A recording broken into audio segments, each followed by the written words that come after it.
अंगात म्हटलंय जेथे कीर्तन करावे तेथे ना अन्न सेवावे तुका म्हणे द्रव्य घेती देती ते नरका जाते. काय वाटते सर? ठीक आहे.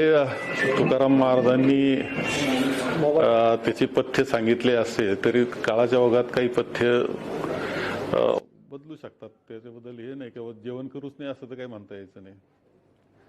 परंतु एक पथ्य तर पाळलं पाहिजे की आपण वारकरी संप्रदायातले आहोत आणि वारकरी संप्रदायातल्या जे कीर्तनकार असतात ज्याला हरिभक्त परायण आपण म्हणतो त्यांनी राजकारणावर जाऊ नये, स्थानिक राजकारणावर भाष्य करू नये किंवा कोणाकरता तरी राजकीय असं त्यांनी आपलं बोलणं त्यांचं नसावं कीर्तनामध्ये. हे तर साहजिकपणे आहे. हे सगळं. आणि मला तर आणखी एक वाटतं की राज्यघटना जी आपली आहे तिचे जे मूलभूत तत्व आहे त्याला ठेस पोहोचल असं कोणतं वाक्य आपल्या कीर्तनकारांकडून नसावं. कारण ही राज्यघटना निर्माण झाली ही सुद्धा आपल्या संतांच्या परंपरेतून आलेल्या विचारावरच तयार झालेली आहे वारकरी संप्रदायाच्या, असं मानणारा मी आहे. आणि म्हणून एवढी तर पथ्य पाळली पाहिजे. दुर्दैवानं ती पाळली जात नाहीत असं चित्र दिसते. ज्या राज्यघटनेचा आपण उल्लेख करताय संग्राम बापू भंडारी जे महाराज आहेत ते म्हणतात की त्याच राज्यघटनेने आणि डॉक्टर बाबासाहेब आंबेडकर असतील या सगळ्या संविधानाने मला माझ्या कीर्तनात काय बोलावं आणि काय बोलू नये याचं मला स्वातंत्र्य आहे. तुम्ही म्हणजे बाळासाहेब थोरातांनी मला ते सांगून हा तर अधिकार राज्यघटनेच्या मूलभूत तत्वाच्या विरोधात किंवा राज्यघटनेला ठेच पोहोचेल असं बोलण्याचा अधिकार हा कोणालाच नाही हे लक्षात घेतलं पाहिजे आपण. कारण ती अत्यंत विचारपूर्वक आणि संपूर्ण देशाची दिशा ठरवणारी, प्रगतीची दिशा ठरवणारी आणि सगळ्या राज्यघटनेला स्मरून सगळ्यांनी शपथ घेतलेली असते राजकारत्यांनी सुद्धा. त्या राज्यघटनेवर बोलावा एवढा अधिकार अशा महाराजांना तर नक्कीच नाही हे लक्षात घेतलं पाहिजे. आणि ज्या पद्धतीने ते मांडणी करीत असतात ती अत्यंत दुर्दैवी प्रकारातली असते. त्यामुळं आम्ही तर एवढं म्हणूच शकणार आहे की त्यांनी राजकारणात भाग घेऊ नये, राजकीय असं कोणतं वक्तव्य करू नये आणि राज्यघटनेच्या मूलभूत तत्वांवर त्यांनी भाष्य निगेटिव्ह नकारात्मक भाष्य करू नये. महाराजांनी राजकीय वक्तव्य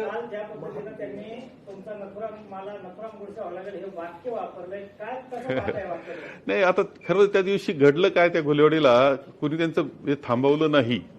परंतु त्यांनी मूळ विषय सोडून, मूळ अभंग सोडून ज्यावेळेस ते इकडे तिकडे दुसरेच विषय बोलायला लागले, स्थानिक राजकारणावर बोलायला लागले, राज्यघटनेच्या मूलभूत तत्वावर बोलायला लागले आणि ते नकारात्मक बोलण्यास सुरुवात केल्यावर एक युवक उभा राहून साहजिकपणे म्हटले की महाराज तुम्ही अभंगावर बोला. एवढंच तो म्हटल्यानंतर त्यांनी काय काय वक्तव्य केलं त्या महाराजांनी. हे तथाकथित महाराज आहे, खरे वारकरी संप्रदायाच्या महाराजांची जी परंपरा आहे त्यामध्ये काही घुसलेत आता नवीन राजकारण करण्यासाठी, त्यातला तो प्रकार आहे.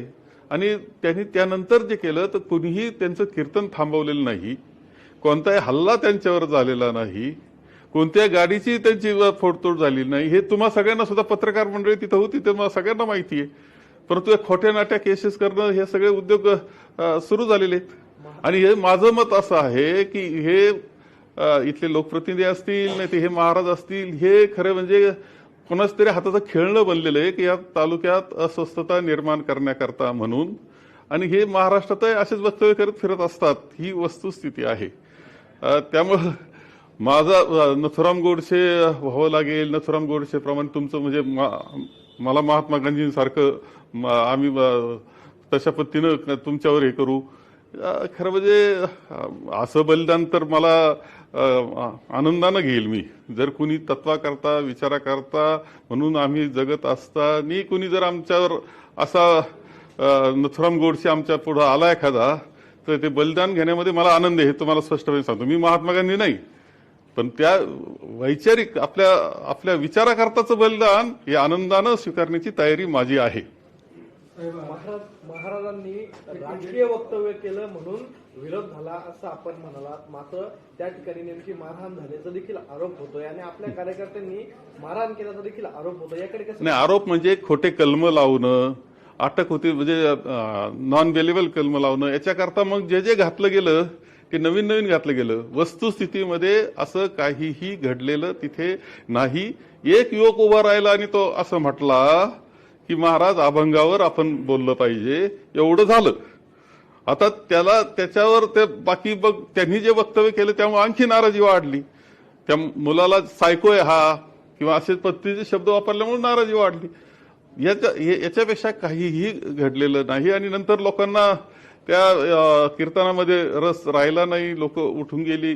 तर याच्यामध्ये त्यांच्यावर हल्ला कुठं झाला, त्यांच्यावर कोणत्या गाडीची फोडतोड झाली, कोणती सोन्याच्या साखळ्या कोणाच्या चोरी, असं काहीतरी खोटे आरोप टाकून या युवकांना त्यांना कसं पद्धतीने छळ करता येईल त्यांचा हा प्रयत्न त्यांचा चाललेला आहे. पोलिसांचा जो गुन्हा दाखल झाला त्यामध्ये वेगळं चित्र दाखवतोय, म्हणजे यातून पोलीस खोटं बोलतात. पोलीस हे पूर्णपणे दबावाखाली जात आहेत.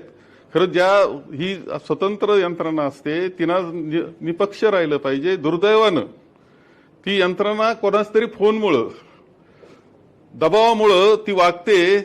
आणि हे दबाव एवढ्या करताच आहे की इथं कुठेतरी अशांतता निर्माण करण्याचा प्रयत्नाचा तो भाग आहे. आणि त्याकरता आणि ह्या जे युवक पुढे येतील त्यांचा छळ करण्याकरता म्हणून हे चाललेलं आहे. काही तर तिथं हजर नव्हते त्यांचे सुद्धा नाव आले असं मला समजलंय. काल तुषार भोसले यांचं आंदोलन झालं, त्यात त्यांनी असं सांगितलं की राहुल गांधी यांनी वरिष्ठ पातळीवर आदेश दिलेले आहेत की अशा पद्धतीनं जे काही हिंदुत्वाचा प्रचार होतोय तो रोखण्याचं काम आता सर्वांनी करावं. हे वारकरी संप्रदायामध्ये जो वारकरी भागवत धर्म आम्ही त्यातलेच आहोत. आमच्या पिढ्यानपिढ्या आम्ही वारकरी संप्रदायामध्ये राहिलो आहेत. आपल्या तालुक्यातले जे काही कीर्तन आहेत सप्ते होता त्यामध्ये आम्ही असतो. तालुक्यातले सगळ्यात मोठे हरिनाम सप्ताह जो गंगागिरी महाराजांचा असतो ते 5-7 वेळा आम्हीच इथे केलेले आहे. वारकरी संप्रदाय आम्ही वेगळं निघू शकत नाही, पण वारकरी संप्रदायाच्या तत्वज्ञानाशी आम्ही निगडीत आहोत. आम्ही पक्के हिंदू आहोत, आम्ही पक्के वारकरी संप्रदायाचे आहोत, आम्ही भागवत धर्म मानणारे आहेत. फक्त त्यांच्या दृष्टीनं असं का एकच आहे की आम्ही कोणाचा द्वेष करीत नाही, आम्ही मानव धर्म मानतो. कुणी चुकला तर शिक्षा झाली पाहिजे असं मानणारे आहोत, पण मानव धर्म मानणारे आम्ही आहोत. हा त्यांच्या दृष्टीनं मुद्दा आहे. हे द्वेषाचं राजकारण जे आहे ते केवळ राजकारण करता सत्तेकरता चाललेला त्यांचा खेळ आहे. आणि आम्ही मात्र देश चांगल्या पद्धतीनं बंधुभावांना पुढे जावं याकरता प्रयत्न करतोय. स्थानिक स्वराज्य संस्थांच्या निवडणुका लक्षात घेता हा हिंदू मुस्लिम वाद पेटवण्याचा प्रयत्न होतो. एक पाहिलं आपण विधानसभेच्या अगोदर सुद्धा हे प्रयोग त्यांचे झाले. बऱ्याच वेळा असं असतं की निवडणुका आल्या म्हणजे दंगली केल्या तर आयते मतं साकारतात, हे यांना माहिती झालेलं आहे. आणि त्याच्यातून अशा प्रकारचं वातावरण निर्माण केलेलं आहे जातं. हे अनुभव विधानसभेच्या वेळेस होता, त्यावेळेस जे आरोप केले त्याच्यानंतर काय झालं याचा तपास नाही. आता पुन्हा स्थानिक स्वराज्य संस्था आल्या तर महाराष्ट्रात असं वातावरण निर्माण करण्याचा प्रयत्न माझ्या सुरू झालेला आहे. त्याची सुरुवात आपल्यापासून संगमेरपासून केली असं दिसतंय. संग्राम बापूंचा जो व्हिडिओ आलेला आहे त्यात त्यांनी असं म्हटलं की महाराष्ट्रभर कुठेही कीर्तनकार प्रवचनकार यांच्यावर हल्ले झाले तर बाळासाहेब थोरातांना गुन्हेगार करा. त्यांनी काय म्हणावं तो त्यांचा मुद्दा आहे. जो माणूस नथुराम गोडसे नाव घेऊन बोलतो तो माणूस वारकरी होऊ शकतो का? गुलेवाडीच्या कीर्तनापासून तर नथुरामांच्या वक्तव्यापर्यंत जी काही प्रक्रिया घडलेली आणि आज आपल्या तालुक्यामध्ये जे कीर्तनकार आहेत त्या संप्रदायाचा आता बैठक झाली तर त्यांच्या काय प्रतिक्रिया आहेत? आता जे काही कीर्तन नाही त्यांचं म्हणणं हेच आहे की याच्यात राजकारण नसावं हीच अपेक्षा त्यांची आहे. आणि जो वारकरी संप्रदायाचा जे कीर्तनकार आहेत आणि खरे वारकरी संप्रदाय खरे कीर्तनकार, ढोंगी कीर्तनकार नाही, बुरखा पांघरलेले कीर्तनकार नाही, खरे कीर्तनकार आहेत ते असंच म्हणतील की आम्हाला काही त्या वादात पडण्याचं काही कारण नसतं, असंच म्हणतील. राजकारणात पडण्याचं आम्हाला कारण नसतं. आमचा वारकरी जो विचार आहे संतांचा तो लोकांपर्यंत पोहोचवणं हेच काम आमचं असतं असंच मानणार. गुन्हा दाखल झालाय कार्यकर्त्यांवर, यापुढची आता आपली भूमिका काय असणार आहे नेमकं? आपण गृहमंत्र्यांकडे मुख्यमंत्र्यांकडे याबाबत नाही, गृहमंत्र्यांपर्यंत हे तर आपोआप पोहोचतंयच तुमच्या माध्यमातून. आम्ही सांगावं असं काय, त्यांना जर बंधुभावाचं शांततेचं राज्य पाहिजे असेल, त्यांना खरंच राज्याची प्रगती करायची असेल तर अशा प्रवृत्तींचा बंदोबस्त करण्याची जबाबदारी सुद्धा गृहमंत्र्यांची माननीय मुख्यमंत्र्यांची आहे, हे त्यांनी लक्षात घेतलं पाहिजे. आपण काही कायदेशीर कारवाई करणार का किंवा गुन्हा नोंदवणार? नाही, कायदेशीर कारवाई कशा करता आम्ही कशा करता याच्यामध्ये जाणार आहे? कायदेशीर कारवाई मला व्यक्तिगत गरज नाही, मला माझी तर तयारी आहे. असं बलिदान जर होणार असेल विचारा करता, तत्वज्ञाना करता, वारकरी संप्रदायाच्या खऱ्या विचारा करता, तर ते आनंदानं स्वीकारण्याची तयारी मला आहे. कालचा जो रस्ता रोको झाला किंवा जो काही मोर्चा झाला त्याच्यामुळे राजकीय पातळी खालच्या स्तराला गेली वगैरे. आणि ज्येष्ठ काँग्रेस नाही आता तुम्ही राजकीय पातळीची चर्चा काय, देशाचीच राजकीय पातळी खाली खराब झालेली आहे. हा, आपले माजी उपराष्ट्रपती सापडत नाहीत अजून. आपला मागचा निवडणुकाचा आयुक्त कुठं गायब झालेला आहे. काय वक्तव्य, कशा पद्धतीनं चालतं राजकारण हे वेगळं सांगण्याची आवश्यकता नाही. राज्याची तर फारच खाली जावी आली. राज्याची तर अवस्था खरं म्हणजे पातळी हा शब्द सुद्धा संपला आता. तळ गाठलाय राजकीयाच्या. राज्याची जी आहे राजकीय हे, आमदार कशा पद्धतीनं वागतायत, गोळीबार काय करतायत, साध्या माणसाला शिवीगाळ काय करतायत, कशा पद्धतीनं बीड सारखे खून होत आहेत, कशा पद्धतीनं चांगल्या चांगल्या माणसांचा आप घेतलं जातंय. त्या याच्या ज्या मराठा महासंघाचे गायकवाडांचं यांचं ज्या पद्धतीनं हे केलं गेलं, अपमानित करणं, हे आता वातावरण महाराष्ट्रात चांगल्या माणसांची आप घेणं म्हणजे त्याला अवमानित करणं हे इतक्या मोठ्या प्रमाणावर चाललेलं आहे.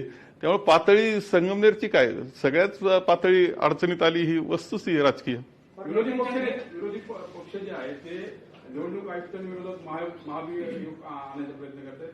कसं बघता तुम्ही, कारण त्या मत चोरीच्या प्रकरणावर तुम्ही जर त्या निवडणूक आयुक्तांचं सगळं ते प्रेस ऐकली तर मला मोठी गंमत वाटली.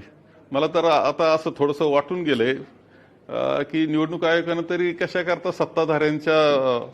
त्यांनी सत्ताधारी म्हणून राहण्याची तर गरज नाही, परंतु त्यांनी एखादा पक्ष स्वतःचा स्थापन करायला हरकत नाही मुख्य निवडणूक आयुक्तांनी, कारण सगळंच त्यांच्या हातात आहे. आणि राजकीय पक्षाच्या एखाद्या नेत्याप्रमाणे ते बोलतायत, त्यांची बोलण्याची पद्धत हे जे आहे ते आपण जनतेकरता काम करतोय असं सुद्धा दिसलं नाही. त्यांनी कोणत्याही आरोपाला उत्तर दिलेलं नाही. तुम्ही नीट लक्षात घ्या. त्यांनी का 45 दिवसात का तुमचा सगळे व्हिज्युअल्स काढून टाकायचं ठरवलं याचं उत्तर तर गमतीदारच उत्तर त्यांनी दिलेलं आहे. तुम्ही का डिजिटल स्वरूपातली एकदम यादी पोहोचवली नाही, का गठ्ठे दिले फक्त, उत्तर त्यांनी दिलेलंच नाही. अनेक गोष्टीचं उत्तर दिलेलं नाही.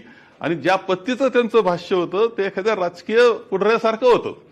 राजकीय, आणि ते माझा ड्राफ्ट तयार करून कुठून तरी आला होता, त्याचं वाचन त्यांनी केलं असं मला वाटतं. निवडणूक आयोगाने राहुल गांधीला 7 दिवसाचा अल्टिमेटम दिलाय. त्याला काय अर्थ नाही, त्या अल्टिमेटमला अर्थ नाही. ते राजकीय टाईपचं जे लिखाण कुठून तरी आलं ते त्यांनी वाचून दाखवलं पुढं. कोणाच तरी कोणतरी निर्देशाप्रमाणे ते चालतायत. ते स्वतंत्र पद्धतीनं स्वायत्त म्हणून जे वागलं पाहिजे तसं वागणं दिसत नाही. आम्हा सगळ्यांना शेषनची आठवण येते आजही, या कारणानं की स्वायत्तता काय असते आणि कशा पद्धतीने निवडणूक राबवली जावी याचं आदर्श उदाहरण इतिहासामधलं ते राहणार आहे. रोहित पवारांनी संजय शिरसाटांवर 5,000 कोटीच्या भ्रष्टाचाराचा आरोप केला आहे. संजय शिरसाटांनी 15 एकर जमीन एका कुटुंबाला दिल्याचा देखील आरोप होतोय. नेमकं मंत्र्यांचे जे आहे ते घोटाळे आता बाहेर येण्यास सुरुवात झाली. नाही, अनेक घोटाळे. त्यामुळं कोणकोणत्या घोटाळ्याबद्दल बोलायचं हा प्रश्न आहे. अनेक अडचणी आहे. त्यामुळं लोकांची सगळी दिशाच बदलून टाकण्याकरता प्रयत्न ते करतात. विचाराची दिशा बदलवण्याचं टेक्निक त्यांनी वापरून ते महत्वाच्या विषयाला बाजूला करतायत हे आहे. रोहित पवारांनी, ते आमदार आहेत, त्यांनी जर काही आरोप केला असेल तर चौकशी केली पाहिजे शासनानं. राज ठाकरे आणि उद्धव ठाकरे जर एकत्र येणार असतील तर महानगरपालिकेमध्ये मुंबईमध्ये काँग्रेस सोबत राहणार का त्यांच्या, किंवा ती आघाडीत असणार का? नाही, आम्ही अजून त्या तिथल्या चर्चा ज्या आहे त्याच्यामध्ये आम्ही भेटणार आहोत आता सगळ्यांना.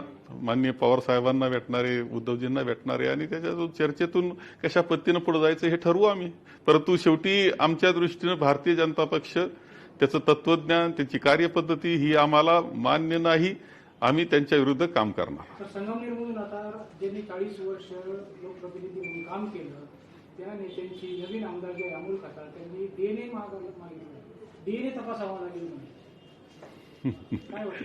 आता काय किती नीच पातळी, खालची पातळी असतं त्याचं ते उदाहरण आहे. त्याला ते डीएनए माहिती का, काय असतं डीएनए हे तरी माहिती आहे का? डीएनए शब्दच प्रथम कुणीतरी लिहून दिला असेल आणि तो बोलला असेल. याच्यापेक्षा त्यांची बौद्धिक पातळी नाही. पराभव झाल्यानं संगमनेर अशांत करण्याचा प्रकार तुमच्याकडून? नाही, माझ्याकडून काहीच कारण नाही. अजूनच सगळ्या हरिनाम सप्त्यामधलं माझं भाषण मुद्दाम पहा. मी म्हणत असतो की राजकारण आहेच, ते घटनेनं दिले, पक्ष दिले, मतमतांतरं दिले, सत्ताधारी दिले, विरोधी दिला, पण हरिनाम सप्त्यामध्ये आपण सगळ्यांनी एकत्र येऊन हरिनाम सप्ताह साजरा केला पाहिजे, मतभेद दूर केले पाहिजे, बंधुभावाचं वातावरण निर्माण केलं पाहिजे. दोन एकामेकाविरुद्ध लढलेल्या उमेदवारांनी एकत्र पद्धतीनं महाप्रसाद वाटला पाहिजे. हे माझं वक्तव्य. मी कशा करतो, जे आम्ही उभं केलं, जे चांगल्या पद्धतीनं घडवलंय, जी संस्कृती संघर्षी निर्माण केलेली आहे, ती आम्हाला मोडावं वाटणार नाही. आम्ही जपण्याचाच प्रयत्न करणार.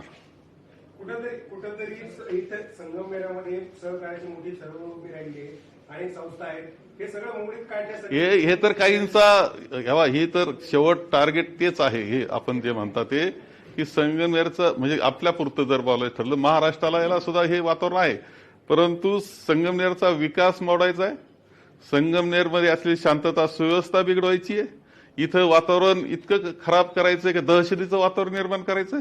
त्याच्याकरता अनेक ठिकाणी कधी फ्लेक्स फाडण्याचा कार्यक्रम संगमनेर तालुक्यात झाला होता का? काय झालं राजापूरला एका चांगल्या आमच्या कार्यकर्त्या मुलाला कशी मारहाण झाली. आता कशा पद्धतीने दहशत आपण गुंजाळवाडीमध्ये पाहतो. अनेक गावांमध्ये असे काही जण आहेत आणि त्यांना प्रोत्साहन देण्याचं काम हे चाललेलं आहे. खरं म्हणजे हे कोणाच्या तरी हातचे बाहुलेत हे लक्षात घेतलं पाहिजे. खेळणे झाले हे आणि त्यांचा वापर होतोय, आपला वापर होतोय हे त्यांच्या सुद्धा लक्षात येत नाही. कुठून फंडिंग होते सर असं वाटतं तुम्हाला सगळ्या गोष्टी? याच्यात काही तुम्ही शोध पत्रकारिता तुम्ही करा ना, तुम्हाला सगळं सापडेल. त्याचं काय वेगळं सांगण्याची काय आवश्यकता आहे? की संगमनेरचा राग आतापर्यंत कोणी केलेला आहे हे तुम्हाला वेगळं सांगण्याची आवश्यकता नाही. जिल्ह्याचे पालकमंत्र्यांचा दबाव पोलीस प्रशासनावर आहे का? असेल ना, कारण त्याशिवाय हे होणं शक्य नाही. त्याशिवाय पोलीस काही कलम टाकतायत. ते पोलीस म्हणजे स्वायत्त आहे का कोणाची घरगडी आहेत असं वाटावं अशी परिस्थिती आहे. पोलिसांची तक्रार गृहमंत्र्यांकडे करणार. गृहमंत्र्यांना समजलं पाहिजे हे आणि कळतंय ना तुमच्या माध्यमातून. खोट्या केसेस टाकण्याचा कार्यक्रम चाललेला आहे. तर ओके. महाराजांचा स्वतःच एक व्हिडिओ आला, त्यामध्ये ते म्हणतात की हिंदुत्वादी जे कार्यकर्ते त्यांनी मला सही सलामत बाहेर काढलं. तेव्हा ते तिथले व्हिडिओ तुम्ही मुद्दाम एवढे मोबाईल हे असतात, पहा असा सही सलामत काढलं आणि त्यांच्या कुणी हल्ला केला असा व्हिडिओ असेल तर दाखवा. तुम्ही दाखवून दिला का त्यांच्या कुणी हल्ला करताय तर जरूर मी सुद्धा आमचे कार्यकर्ते असेल तरी मी त्यांना बजावेल काही चुकीचं आहे म्हणून. तर तुम्ही दाखवून द्या मला असं की त्यांच्यावर हल्ला झालाय, त्यांची गाडी फोडली. एक दुसरा विषय सर, संघ प्रमुख मोहन भागवत म्हणतात की इंग्रज सरकार जे आहे ते RSS ला मोठा धोका म्हणत होतं. आता खरं म्हणजे इतिहासात असं दिसतं का स्वातंत्र्याच्या लढ्यामध्ये संघाने भागच घेतलेला नाहीये. ते मिळतं जुळतं होतं त्या इंग्रजांबरोबर. ही तर सगळा इतिहास आहे हा. काय संघाच्या इमारतीवर तिरंगा सुद्धा फडकावला नाही ही अवस्था होती. आता बदलत्या काळाबरोबर बदलते विषय राजकारणाकरता बोलतायत असं माझं मत.